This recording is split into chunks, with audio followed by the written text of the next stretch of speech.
Bonsoir et merci de nous ouvrir vos portes pour une rencontre poétique. Un peu de douceur dans un monde de brut. Installez-vous confortablement. Bon sabbat chez vous, saison 8 commence maintenant.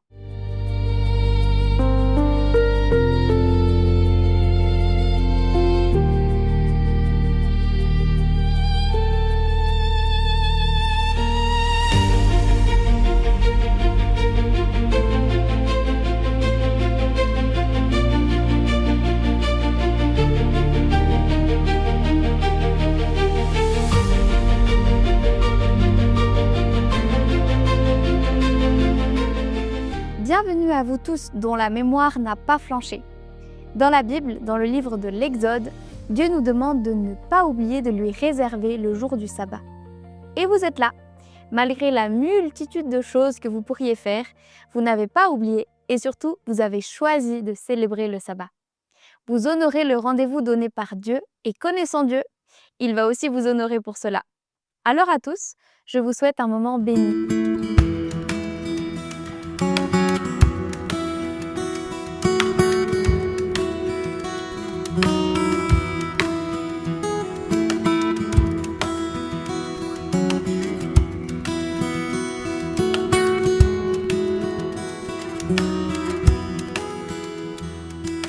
Quand sur terre s'achèvera ma vie, je m'envolerai vers la pure et céleste patrie. Je m'envolerai, je m'envolerai vers Jésus. Je m'envolerai. Je sais qu'un jour, à la fin de mon parcours, je m'envolerai.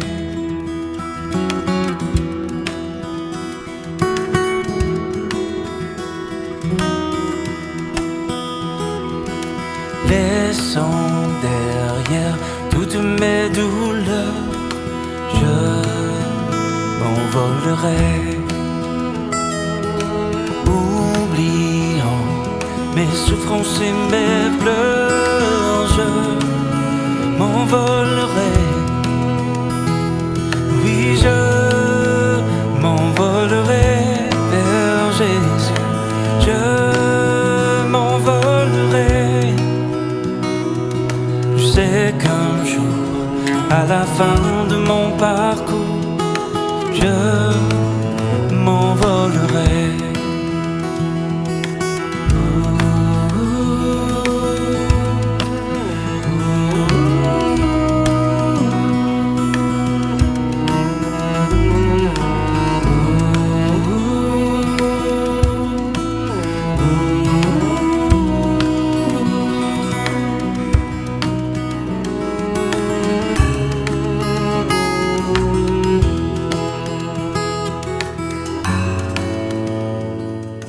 Comme l'oiseau prenant son essor, je m'envolerai. Et mon âme se riant de la mort, je m'envolerai. Oui, je m'envolerai vers Jésus. Je m'envolerai. C'est qu'un jour, à la fin de mon parcours, je m'envolerai.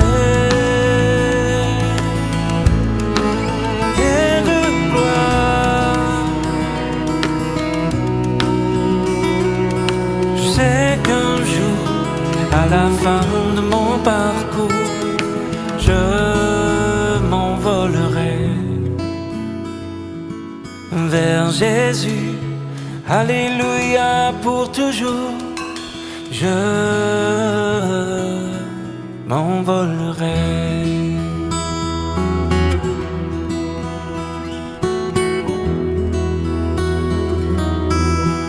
Je m'envolerai.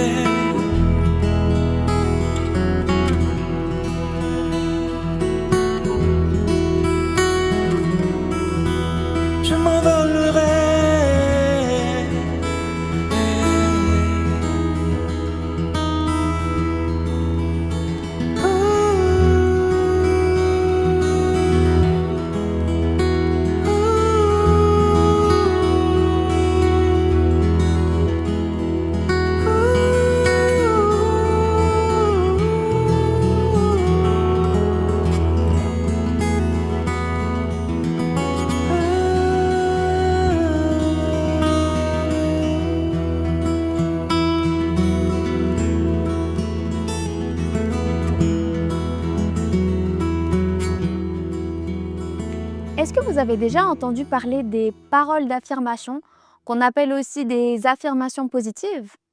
Il s'agit de paroles valorisantes, des mots qui expriment amour, appréciation et respect, que l'on prononce soit envers une autre personne, soit envers soi-même. Par exemple, il y a un courant assez récent qui encourage les parents à prononcer quotidiennement ce genre de paroles à leurs enfants. Vous avez peut-être déjà vu des vidéos sur Internet où un parent se tient devant un miroir avec son enfant et lui fait répéter des phrases du type ⁇ Je suis fort, je suis aimé, j'ai de la valeur ⁇ Il y a tout un débat autour de ça dans le monde de l'éducation, car certains pensent que ces phrases n'ont aucune valeur si elles sont citées machinalement ou si elles ne sont pas le fruit d'un vécu qui permet de vraiment penser ce qu'on dit.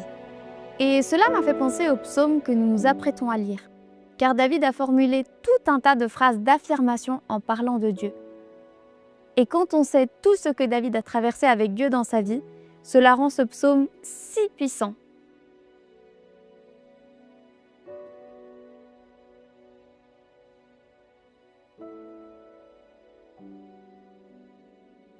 Bonsoir. Merci beaucoup de m'avoir invité chez vous pour passer ce début de sabbat ensemble. Je voudrais commencer par une question tout simple. Est-ce que cela est vous déjà arrivé de porter quelque chose à l'intérieur sans jamais parler à personne?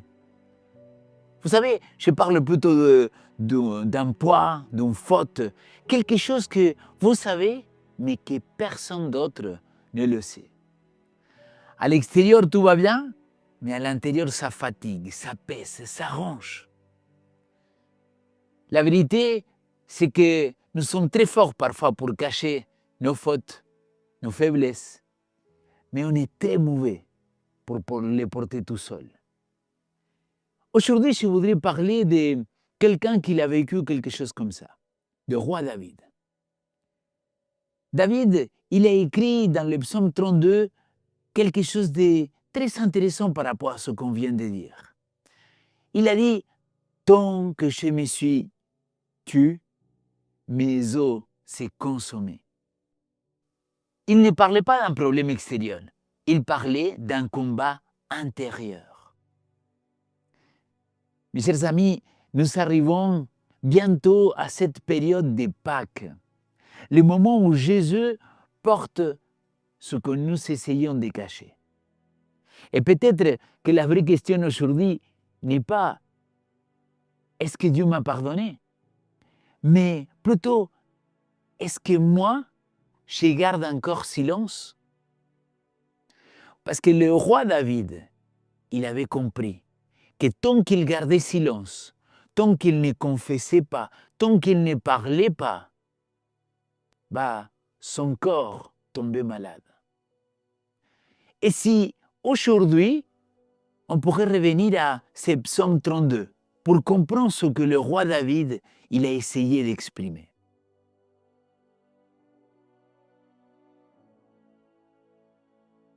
Le psaume 32, les versets 3 et 4, il dit « Tant que j'ai gardé silence, mes os s'est consumé. Je gémissais sans cesse, car jour et nuit, ta main pesait sur moi. Ma vigueur s'est échangée en sécheresse d'été. » Quand on voit les mots qu'il décrit, le roi David, on voit à quel point cela il était difficile pour lui, à quel point cela il était quelque chose de pesant. Il n'arrivait pas à se débarrasser de ce que le poids de sa faute portait sur lui. Il était malade, il était sans souffle, il était fatigué, épuisé. Et je me rends compte à quel point à toi et à moi ça nous arrive aussi, n'est-ce pas? De parfois vouloir cacher quelque chose, de garder silence, de ne pas parler, de le garder que pour nous. Mais David, il avait compris que le secret pour se délivrer de ça, c'était confesser son péché.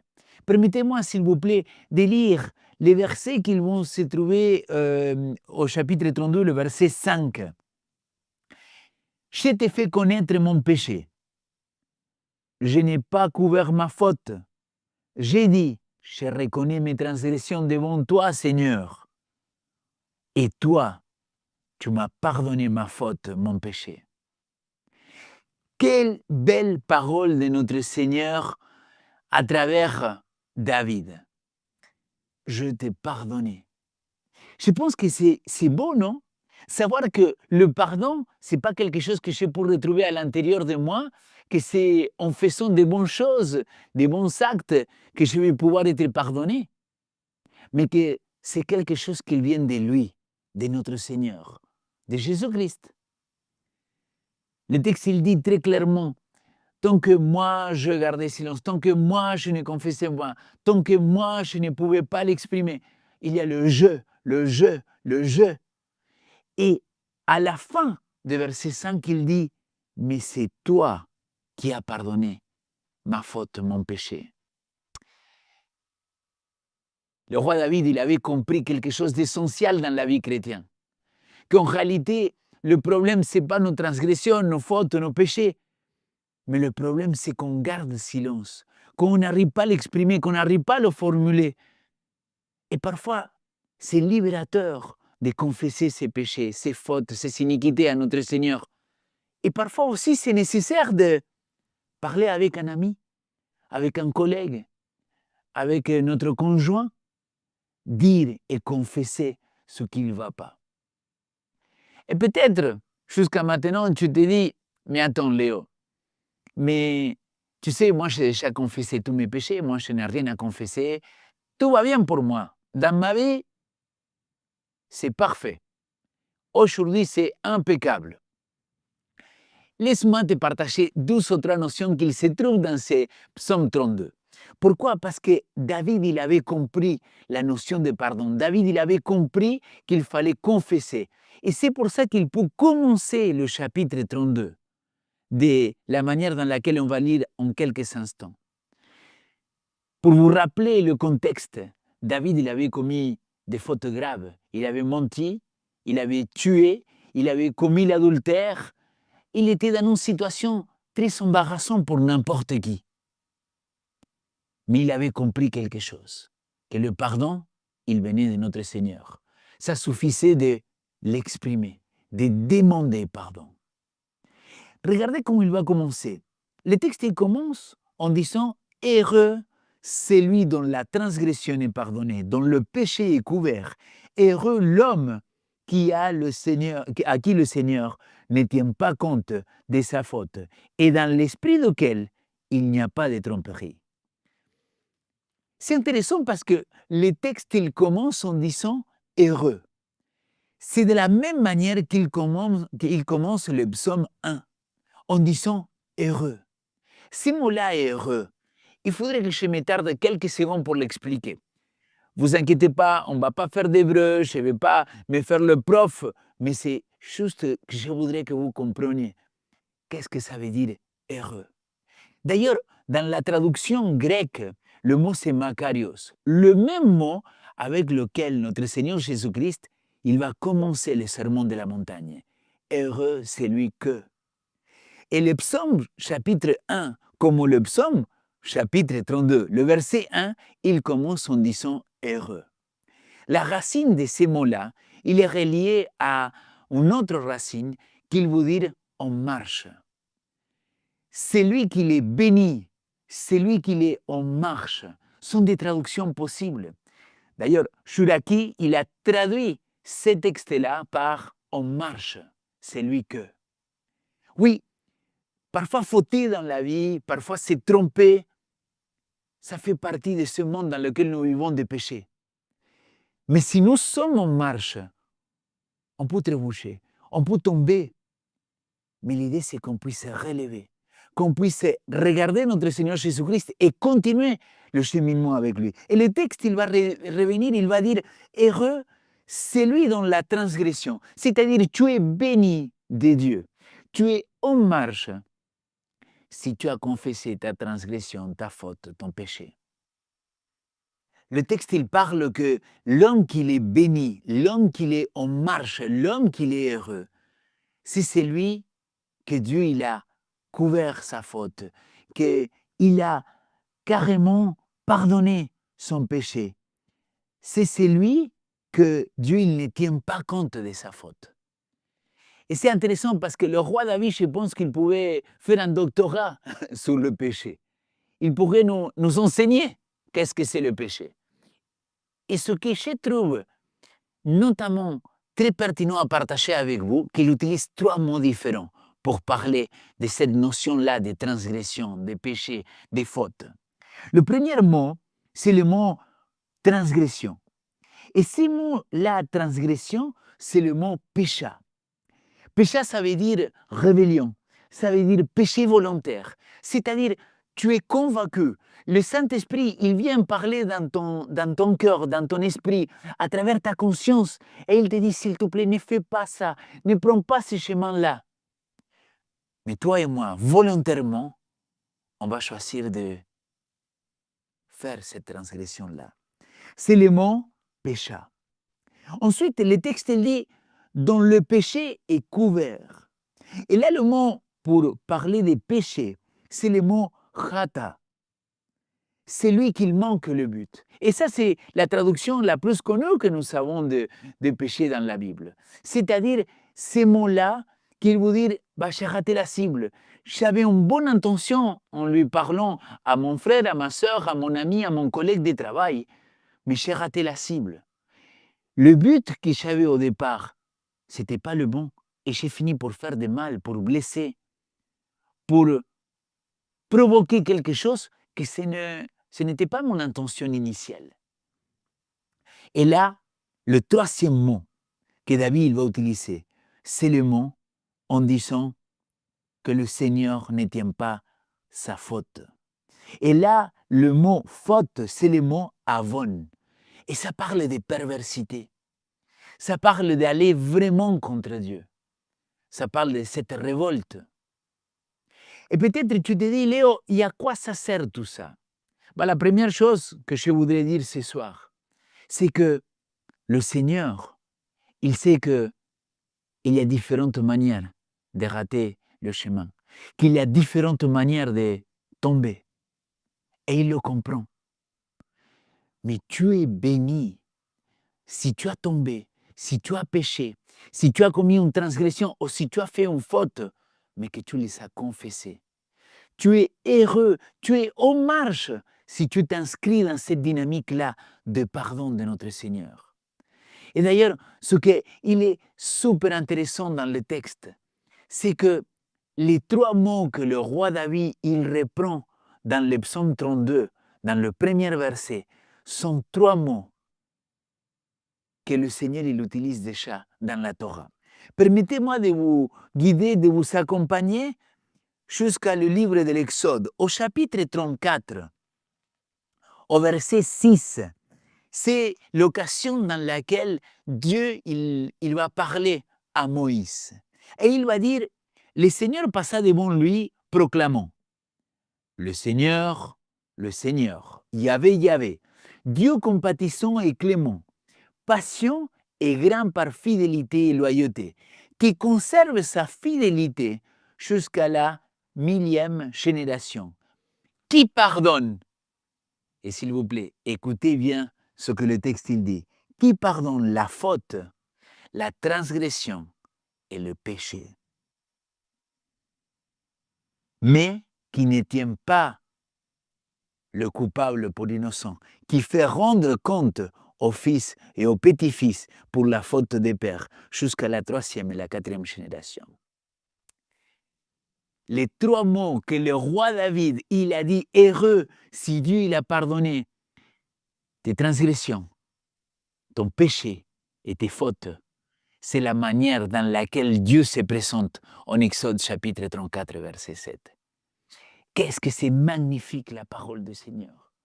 Vous voyez, Dieu depuis le commencement, il s'est présenté comme un Dieu que si tu confesses tes fautes, tes péchés, tes transgressions, il est prêt à te pardonner. Et c'est pour ça que David, il dit dans le verset 2, 3 et 4, il dit, mais tant que tu gardes silence, tant que tu ne confesses pas, bah, tu te consommes depuis l'intérieur, tu stresses, tu n'es pas bien, tu angoisses pour tout et pour rien.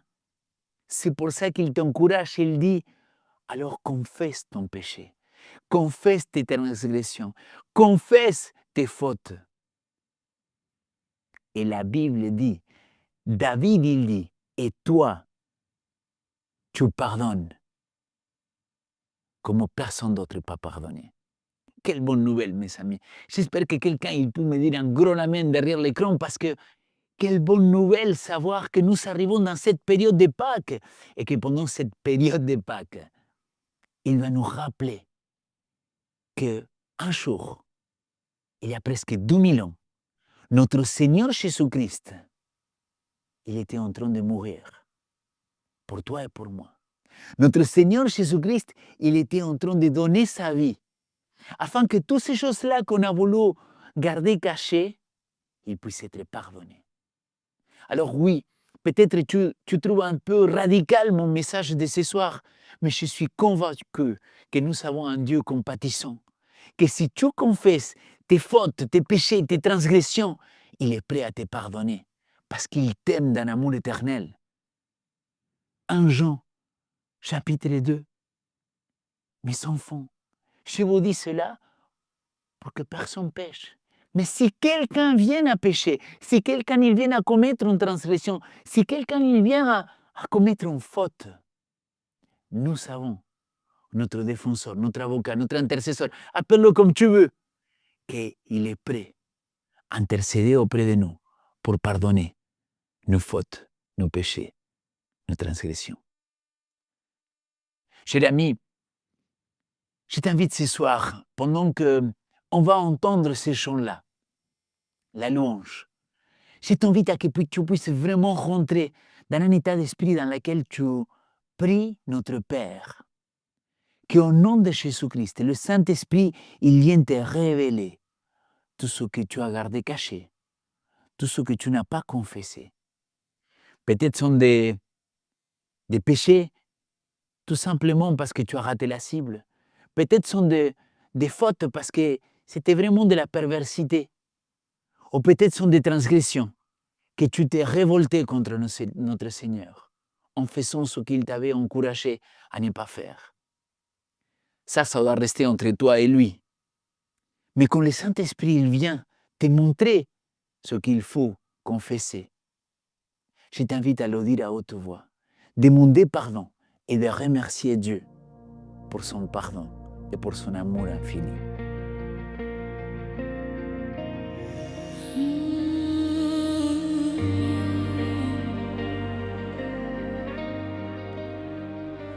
Comme un billet froissé, je garde ma valeur. Je suis un beau trésor et non pas une erreur. Les critiques sur mon dos ne changent pas mon cœur. Je suis ton enfant quand on me dit menteur. Toutes ces cicatrices que personne ne voit, toutes ces nuits de honte qui me déchirent parfois. Et malgré mes blessures qui montrent le pire de moi, ta douce voix me murmure, je ne t'abandonne pas. En toi je vois plus loin qu'un être maladroit. Je vois un fils voulu, alors je vis pour toi. J'aime être ton enfant, appelé par ton cœur. Quand je suis angoissée, tu sais guérir mes peurs. Qui je suis ne tient pas de mes propres erreurs, car tu m'as restauré. Par toi je suis vainqueur. On m'a mis des mots, t'es trop nul ou tocard, caché sous des masques, prisonnier des regards. Tu déchires les bobards sur mon propre miroir. Tu prononces mon vrai nom sans juger mon histoire. Je suis voulu unique, pas d'erreur ou hasard ou même inattendu. Tu m'aimas le premier, avant même d'être né. J'étais pour toi à part, un vrai cadeau du ciel. Je me sens tant aimée. En toi je vois plus loin qu'un être malade.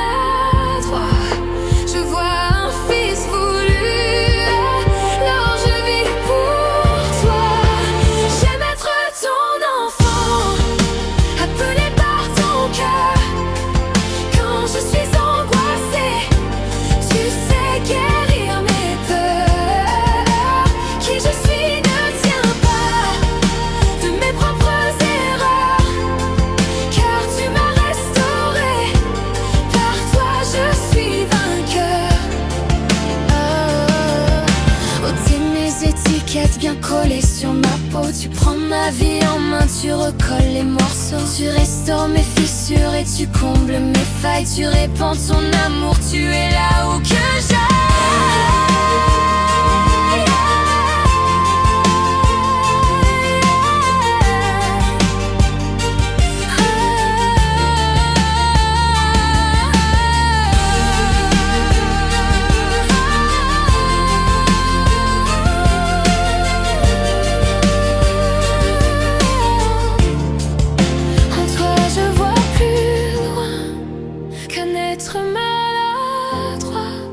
Je vois un fils voulu, alors je vis pour toi.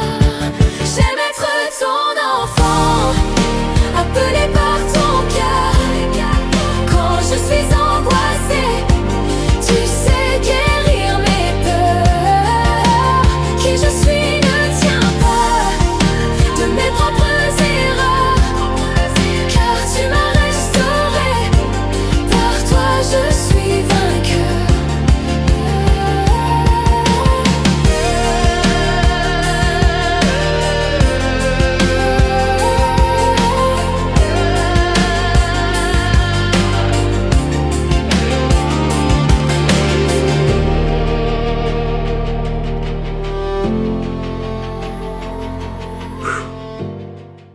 Est-ce que tu te sens plus léger? En tout cas, c'est ce que j'espère. Que tu puisses te sentir carrément envahi par le Saint-Esprit et léger, parce que tous ces fardeaux, tous ces péchés, tous ces fautes, toutes ces transgressions, que c'est un sac à dos lourd à porter, aujourd'hui on l'a déposé au pied de notre Seigneur Jésus-Christ, au pied de la croix.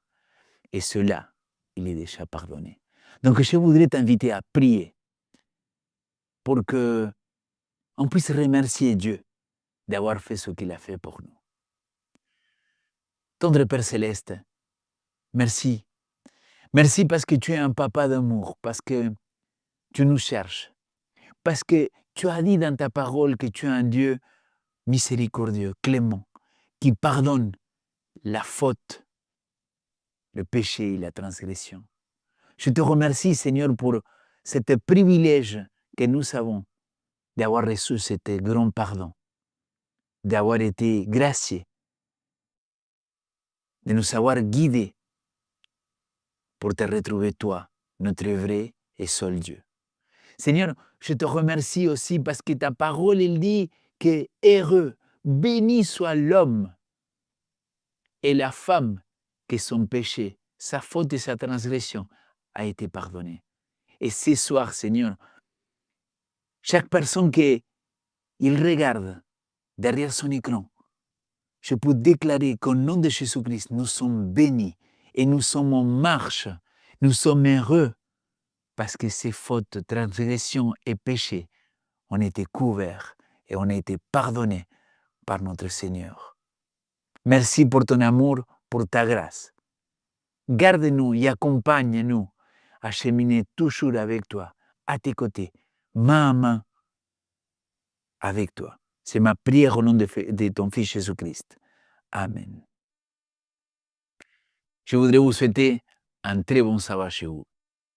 Celui qui se confie en l'Éternel est environné de sa grâce. Je ne trouve pas de meilleure façon de terminer cette émission. Et ma prière, c'est que vraiment, la voix de Dieu transperce votre cœur comme une flèche pour y graver cette vérité à jamais. Le pardon total de Dieu est réel et salvateur.